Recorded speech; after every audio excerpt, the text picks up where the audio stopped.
بسم اللہ الرحمن الرحیم اعوذ باللہ من الشیطان اللعین الرجیم بسم اللہ الرحمن الرحیم وبہ نستعین وہو خیر ناصر ومعین الحمد للہ رب العالمین وصلی اللہ علی محمد وآلہ الطیبین الطاہرین المعصومین۔ ہماری گفتگو کتاب المقاصد کے دوسرے حصے کتاب البیع کے مباحث میں جاری ہے، اور آج کے درس کا عنوان محقق ثانی اور صاحب جواہر کے نقد میں فقہا کے کلام کا جائزہ۔ کیونکہ شیخ انصاری متعدد فقہا کے کلام کا جائزہ لینا چاہتے ہیں، تو لہٰذا یہ دو تین حصوں میں فقہا کے کلمات کو ہم بیان کرتے ہیں اور دیکھتے ہیں کہ کس طرح شیخ انصاری ان کلمات فقہا پر تبصرہ فرماتے ہیں اور محقق ثانی اور صاحب جواہر پر نقد فرماتے ہیں۔ اور اس طرح آج کے درس کے جو اہم مطالب ہمارے سامنے ہیں ان میں سے ایک محقق ثانی اور صاحب جواہر پر شیخ انصاری کا نقد، کہ وہ کس طرح ان پر نقد فرماتے ہیں، اور فقہا میں شیخ طوسی کے کلام کا جائزہ لیا جائے گا۔ اسی طرح شیخ طوسی کے کلام پر شیخ انصاری کا تبصرہ کہ کس طرح ان کے کلام سے استفادہ کرتے ہیں، اور محقق ثانی اور صاحب جواہر کے رد پر شیخ طوسی کے کلام سے شواہد کو بیان کرتے ہیں۔ تو چلتے ہیں آج کے اس درس کے پہلے عنوان کی طرف اور شیخ انصاری کی عبارت کی طرف کہ کس طرح وہ اس مسئلے کو بیان فرماتے ہیں۔ فرماتے ہیں کہ وَلِنَنْقُلَ أَوَّلًا كَلِمَاتِ جَمَاعَةٍ مِّمَّنْ ظَفَرْنَا عَلَى كَلِمَاتِهِمْ، ہمیں چاہیے کہ پہلے مرحلے میں ہم نقل کریں ایک جماعت کے کلمات کے، فقہا کی ایک جماعت کے کلمات کو ہم یہاں پر بیان کریں، مِّمَّنْ ظَفَرْنَا عَلَى كَلِمَاتِهِمْ، ان میں سے کہ جن کے کلمات پر ہم نے رسائی حاصل کی ہے، ہم وہاں تک پہنچے ہیں۔ اور فرماتے ہیں کہ لِيَظْهَرَ، کیوں ان کلمات کو ہم نقل کرنا چاہتے ہیں، لِيَظْهَرَ مِنْهُ بُعْدُ تَنزِيلِ الْإِبَاحَةِ عَلَى الْمِلْكِ الْمُتَزَلْزِلِ كَمَا صَنَعَهُ الْمُحَقِّقُ الْكَرَكِي، تاکہ اس سے ظاہر ہو جائے کہ اباحے کو ملکیت پر تنزیل کرنا بعید ہے، اس کا بعد ظاہر ہو جائے کہ اباحے کو ملک متزلزل پر تنزیل کرنے کا بعد، کہ جس کو محقق کرکی نے بیان کیا، محقق ثانی نے بیان کیا کہ وہ درواقع توجیہ کر رہے تھے مشہور کے کلام کی، اور اباحے کو مترتب کر رہے تھے ملکیت متزلزل پر، کہ یہاں پر شیخ انصاری رحمۃ اللہ علیہ درواقع بعید جان رہے ہیں محقق ثانی کی اس توجیہ کو۔ اور پھر فرماتے ہیں کہ وَأَبْعَدِيَّةُ تُجْعَلُ مَحَلَّ الْكَلَامِ فِي كَلِمَاتِ قُدَمَائِنَا الْأَعْلَامِ، اور ظاہر ہو اسی سے ابعدیت، یعنی محقق ثانی کی توجیہ تو بعید تھی، یہ اس سے دورتر ہے، بعیدتر ہے، کہ یعنی ظاہر ہو جائے بعیدتر ہونا کس چیز کا، محل کلام کو قرار دینا قدما کے کلمات میں جو بزرگان ہیں ہمارے،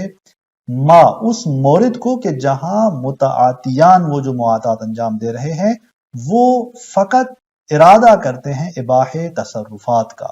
یعنی ہم معاطات میں محل کلام کو یوں قرار دیں کہ محل کلام کہاں پر ہے، محل نزاع کہاں پر ہے، وہاں ہے جہاں پر یہ معاطات کو انجام دینے والے فقط اباحے کا قصد کرتے ہیں، دون تملیک کا ارادہ نہیں رکھتے۔ تو آپ فرماتے ہیں کہ ہم ان کلمات کو نقل کرنا چاہتے ہیں تاکہ ایک طرف سے محقق ثانی کی تنزیل یعنی اس توجیہ کا بعید ہونا ثابت ہو، ظاہر ہو آپ کے لیے، اور دوسری جانب سے یہ بات بھی روشن ہو کہ صاحب جواہر رحمۃ اللہ علیہ نے جو محل نزاع کو ایک ایسا مورد جانا کہ جہاں پر انہوں نے فرمایا کہ محل نزاع وہاں پر ہے جہاں پر قصد تملیک نہیں ہے بلکہ قصد اباحہ ہے، فرماتے ہیں کہ اس کا اس توجیہ کا بعیدتر ہونا آپ کے لیے روشن ہو جائے۔ فَنَقُولُ وَبِاللَّهِ التَّوْفِيقُ، اور کہتے ہیں کہ ہم یہاں پر نقل کرتے ہیں اور کہتے ہیں اور خدا متعال کی توفیق سے۔ قال فی الخلاف، سب سے پہلے شیخ طوسی رحمۃ اللہ علیہ کا خلاف کے اندر جو کتاب خلاف میں کلمات ہیں ان کے جو کلام ہے وہ بیان کرنا چاہتے ہیں۔ اذا دفع قطعة الى البقلة الشارب، فرماتے ہیں کہ جب وہ شخص دفع کرتا ہے، دیتا ہے، قطعہ سے مراد جو ہے وہ یہاں پر دینار یا کچھ سکے یا کوئی ایسی چیز جو ایک رقم اور مبلغ کی مانند ہو، کہتے ہیں کہ جب وہ دفع کرتا ہے اس مبلغ کو، رقم کو، سکے یا دینار، اس شخص کو کہ جو سبزی فروش ہے یا جو پانی بیچ رہا ہے اسے جو ہے وہ دفع کرتا ہے، دیتا ہے، فقال، اور یہ کہتا ہے کہ اعتنی بہا بقلا او ماء، کہ مجھے دے دو، عطا کرو، بقل سبزی یا پانی، فاعطا ہو، اور وہ اسے وہ سبزی یا وہ پانی دے دیتا ہے۔ فإنه لا يكون بيعا، شیخ طوسی فرماتے ہیں کہ یہ بیع نہیں ہے۔ دیکھیں اب یہاں پر اعطاء و اخذ ہو رہا ہے، یعنی معاطات انجام پا رہی ہے، فرماتے ہیں کہ یہ جو معاملہ صورت پا رہا ہے جس کے اندر صیغہ نہیں ہے، ایجاب و قبول نہیں ہے، یہ بیع نہیں ہے۔ وَكَذَلِكَ سَائِرُ وَكَذَلِكَ سَائِرُ الْمُحَقَّرَاتِ، فرماتے ہیں کہ اسی طرح اور جتنے بھی دیگر باقی محقرات سے مراد یعنی وہ تمام چیزیں کہ جو زیادہ قیمت نہیں رکھتی، باقیمت نہیں ہوتی قیمت کے اعتبار سے، وہ خفیف ہوتی ہیں، حقیر ہوتی ہیں. جیسے مثال لباس ہے، وہ ایک قیمت رکھنے والی چیز ہے، لباس کے مقابلے میں وہ تمام چیزیں کہ جو حقیر ہیں قیمت کے اعتبار سے، فرماتے ہیں کہ ان تمام کا یہی حال ہے کہ ان کے اندر اس طرح کا یہ جو معاملہ ہے یہ بے نہیں ہے. وَإِنَّمَا يَكُونُ إِبَاحَةً لَهُ، یہ فقط اس چیز کی نسبت اباحہ ہے. اب اس بنیاد پر جو نتیجہ سامنے آتا ہے جب شیخ طوسی رحمۃ اللہ علیہ فرماتے ہیں کہ یہ مفید اباحہ ہے، پس لہذا فیتصرف کل منہما فیما اخذہ تصرفا مباحا من دون ان یکون ملکہ، فرماتے ہیں کہ پس وہ ان میں سے ہر ایک تصرف کرے گا اس چیز میں جسے وہ اخذ کرتا ہے، لیتا ہے. کیسا تصرف؟ ایک مباح نوعیت کا تصرف، بغیر اس کے کہ وہ اس کی ملکیت قرار پائے. اچھا، ایسے معاملے کا فائدہ کیا ہے، ثمرہ کیا ہے کہ جب وہ مفید ملکیت نہیں ہوتا، مفید اباحہ ہوتا ہے؟ فرماتے ہیں کہ اس کا فائدہ وفائدۃ ذالک ان البقل اذا اراد ان یسترجع البقل، جب وہ سبزی فروش ارادہ کرے کہ اپنی اس سبزی کو واپس لے، او اراد صاحب القطعۃ ان یسترجع قطعتہ، یا جو صاحب قطعہ ہے یعنی جس نے پیسے دیے ہیں اور دینار اور سکے دیے ہیں مثلا، وہ اگر چاہے کہ اپنے ان پیسوں کو، اپنے اس مقدار کو واپس لے، کان لہما ذالک، تو دونوں کو یہ حق حاصل ہے کہ وہ اپنی چیزوں کو واپس لے سکتے ہیں. لأن الملک لم يحصل لهما، چونکہ ملکیت ان کو حاصل نہیں ہوئی. وبہ قال شافعی، اور یہی بات شافعی بھی کہتے ہیں. اب آپ دیکھیں کہ کلمات کے اندر کس طرح صراحت پائی جاتی ہے کہ جب اس طرح کا معاملہ انجام پاتا ہے، اعطاء اور اخذ ہوتا ہے، سیغہ اس کے اندر نہیں ہوتا، تو ملکیت حاصل نہیں ہو رہی. اور خود بخود انہی کلمات سے واضح ہو رہا ہے کہ محقق ثانی جنہوں نے کہا تھا کہ معاطات جو ہے وہ مفید اباحہ نہیں بلکہ مفید ملکیت ہے، تو اس پر جو انہوں نے تنزیل کیا تھا اور توجیہ بیان کی تھی، یہ توجیہ درست نہیں نظر آتی. اور پھر فرماتے ہیں کہ وقال ابو حنیفہ یکون بیعا صحیحا وان لم يحصل الاجاب والقبول، پھر فرماتے ہیں کہ ابو حنیفہ کہتا ہے کہ یہ بیع صحیح ہے، یعنی ہمارے مقابلے میں ابو حنیفہ وہ اس معاملے کو جو ہے وہ ایک بیع صحیح جانتا ہے اگرچہ ایجاب و قبول حاصل نہ ہو. اب آپ دیکھیں کہ یعنی ایک ایسا معاملہ جس کے اندر صیغہ نہیں ہے، گرچہ یہ بیع بالصیغہ نہیں ہے لیکن وہ اسے بیع صحیح جانتا ہے. اور اس کے بعد وہ فرماتا ہے کہ وقال ذلك فی المحقرات دون غیرها، شیخ طوسی فرماتے ہیں کہ وہ اس بات کو محقرات کے اندر بیان کرتا ہے، نہ ان تمام چیزوں میں کہ جو قیمت کے اعتبار سے ثقیل ہیں اور باقیمت ہیں، ان کی ارزش بہت زیادہ ہے، حقیر نہیں ہے. تو اب آپ دیکھیں کہ یہ شیخ طوسی رحمۃ اللہ علیہ کے کلمات ہیں، اور پھر یہاں پر وہ اپنے مطلب کی طرف جو انہوں نے بیان کیا کہ ہم مفید اباحہ ہے، دلیل کی طرف اشارہ فرماتے ہیں. اور وہ دلیل اس طرح کی فرماتے ہیں کہ دلیلنا ان العقد حکم شرعی، عقد ایک حکم شرعی ہے، ولا دلالت فی الشرع علی وجودہ ہنا فیجب ان لا یثبت. عقد ایک حکم شرعی ہے، عقد جو کہ ملکیت کا سبب ہے، یہ اس اعتبار سے ایک حکم شرعی ہے، اور شریعت کے اندر دلالت نہیں ہے اس بات پر کہ یہ عقد موجود ہے، یعنی عقد بیع وجود رکھتا ہے ہونا اس معاطات کے اندر، اس معاملے کے اندر. فیجب ان لا یثبت، جب اس طرح ہے کوئی دلالت نہیں ہے تو پس ضروری ہے کہ یہ ثابت نہ ہو. یعنی یہاں پر سببیت جو ہے وہ ثابت نہیں ہوتی عقد کی نوعیت کی کہ جو ثابت کرے یہاں پر ملکیت کو. بس لہٰذا آپ فرماتے ہیں کہ یہاں پر کیا ہے، یہ معاملہ مفید اباحہ ہے. اب یہاں پر ممکن ہے کوئی آ کر سوال کرے کہ آپ کہتے ہیں کہ یہ مفید ملکیت نہیں ہے تو پھر اباحہ کیسے ہوا، اور سببیت جب یہاں پر حاصل نہیں ہو رہی عقد جیسی تو پھر کس طرح کون سی چیز سبب بنتی ہے کہ یہاں پر پھر اباحہ حاصل ہوتا ہے. فرماتے ہیں کہ ہاں وَأَمَّا الْإِبَاحَةُ بِذَلِكَ فَهُوَ مَجْمَعٌ عَلَيْهِ لَا يَخْتَلِفُ الْعُلَمَاءُ فِيهَا. اباحہ اس چیز سے یہ وہ مطلب ہے کہ جس پر اجماع ہے اور علماء اس کے اندر اختلاف نہیں رکھتے. بس اباحہ ہے چونکہ دلیل خاص اجماع کی صورت میں موجود ہے، اور مفید ملکیت نہیں ہے کیونکہ ملکیت کا سبب عقد ہے کہ جو جہاں پر ثابت نہیں ہے. تو آپ دیکھیں کہ اس معاملے کے اندر شیخ طوسی جب اس مطلب کو ثابت کرنا چاہتے ہیں کہ معاطات مفید ملکیت نہیں ہے تو اس دلیل کی طرف بڑھتے ہیں، یہ دلیل دیتے ہیں، کیونکہ عقد جو سبب ملکیت ہے وہ یہاں پر حاصل نہیں ہے، اور عقد حکم شرعی ہے، اور شریعت کے اندر ایسی کوئی چیز نہیں جو اس طرح کے معاملات میں ملکیت کو بیان کرے. انتہا. اور یہاں شیخ طوسی رحمۃ اللہ علیہ کا خلاف کے اندر جو کلمات اور کلام ہے وہ اپنے اتمام تک پہنچتے ہیں.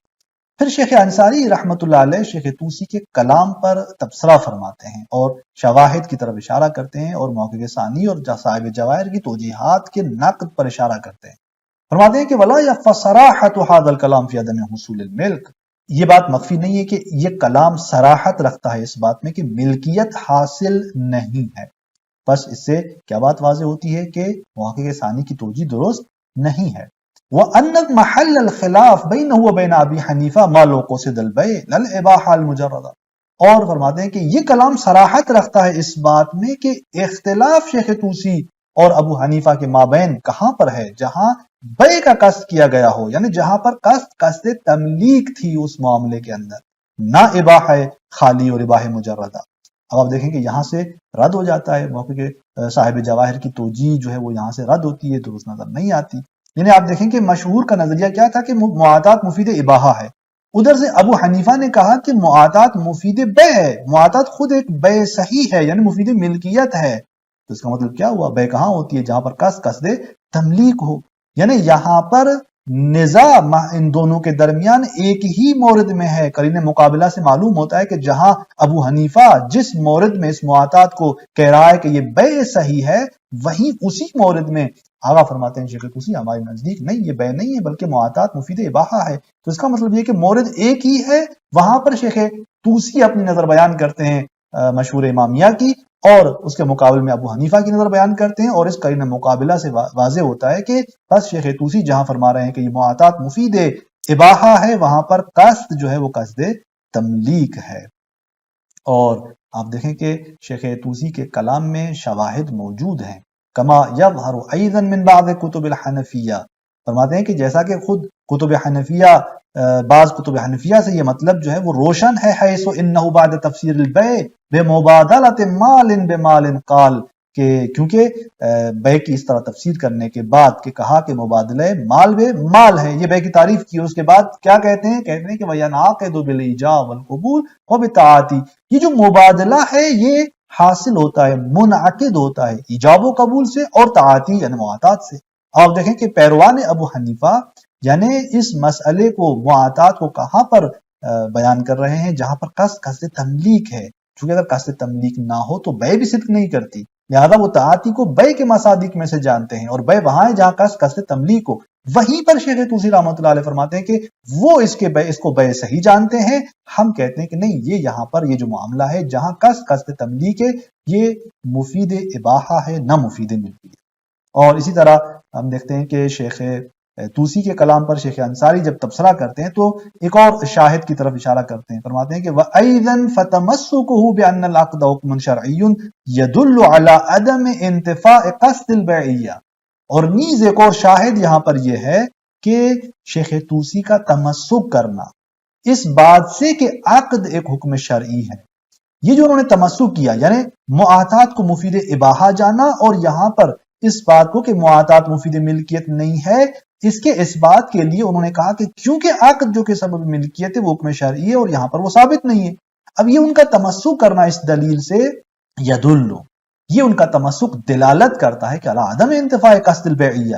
کہ یعنی یہ دلیل ہے اس بات پر کہ قصد بیعیت یعنی قصد ملکیت منتفی نہیں ہے، قصد ملکیت تھی وہاں پر. لہٰذا تبھی جا کر شیخ طوسی رحمۃ اللہ علیہ نے جب اس کی مفید ملکیت ہونے کو رد کرنا چاہا تو کہا کہ یہ اس لیے کہ ملکیت کا سبب یہاں پر جو کہ عقد حاصل نہیں ہے. وَإِلَّا اگر وہاں پر قصد تملیک نہ ہوتی تو ضرورت نہیں تھی شیخ طوسی رحمۃ اللہ علیہ کو کہ وہ اس طرح ایک اور دلیل سے تمسک کرتے نفی ملکیت کے لیے اور اباحے کو وہاں پر بیان کرنے کے لیے. بلکہ چونکہ اگر معاطات کا مورد وہ تھا کہ جہاں پر قصد تملیک ہی نہیں ہے تو پھر وہاں پر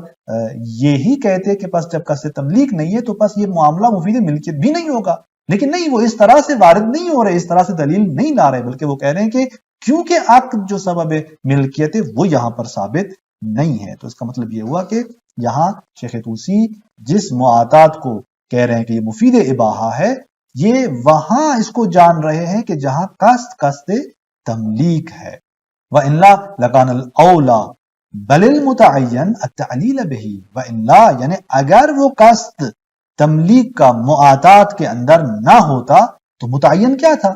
متعین شیخ طوسی کے لیے یہی تھا کہ التعلیل بہی، وہ اولا یہ تھا کہ اسی سے اس کی علت بیان کرتے، یعنی یہ کہتے کہ کیونکہ قصد تملیک نہیں ہے، خود یہی دلیل ہے اس بات کی، یہی علت اس بات کی کہ معاطات مفید ملکیت نہیں ہے، لیکن نہیں، وہ اس طرح سے دلیل نہیں لاتے. بس اس کا مطلب یہ ہے کہ معاطات کو وہاں فرض کر رہے ہیں کہ جہاں پر مورد محل نزاع ایسی صورت ہے کہ جہاں قصد تملیک پہلے سے وہ دونوں کے پاس موجود ہے. اذ ما انتفاء حقیقت البیع لغتاً و عرفاً لا معنی للتمسک بتوقیفیت الاسباب شرعیہ، کیونکہ جب حقیقت بیع ہی منتفی ہے لغتاً اور عرفاً، چونکہ اگر مراد یہ ہے کہ وہاں پر قصد تملیک ہی نہیں ہے تو یعنی بیع ہی نہیں ہے وہاں پر لغتاً اور عرفاً، تو لا معنی، پھر یہ معنی نہیں رہتا کہ آپ آ کر تمسک کریں ان اسباب شرعیہ کی توقیفیت سے، اور آپ کہیں کہ کیونکہ شرعیت کے اندر عقد سبب ملکیت ہے اور یہ ایک سبب توقیفی ہے اور ہمارے اس معاملے کے اندر یہ سبب موجود نہیں ہے، لہذا آپ کہتے ہیں کہ پس یہ معاطات مفید ملکیت نہیں ہے. نہیں، کیوں آپ اس طرح پھر تمسک کر رہے ہیں اس طرح کے اسباب شرعیہ کی توقیفیت سے؟ جب حقیقت بیع منتفی ہے تو پھر معنی نہیں رہتا کہ شیخ طوسی آ کر یوں تمسک کریں اس طرح کی دلیل سے. فرماتے ہیں کہ کما لا یخفی، جیسا کہ یہ بات روشن ہے اور اس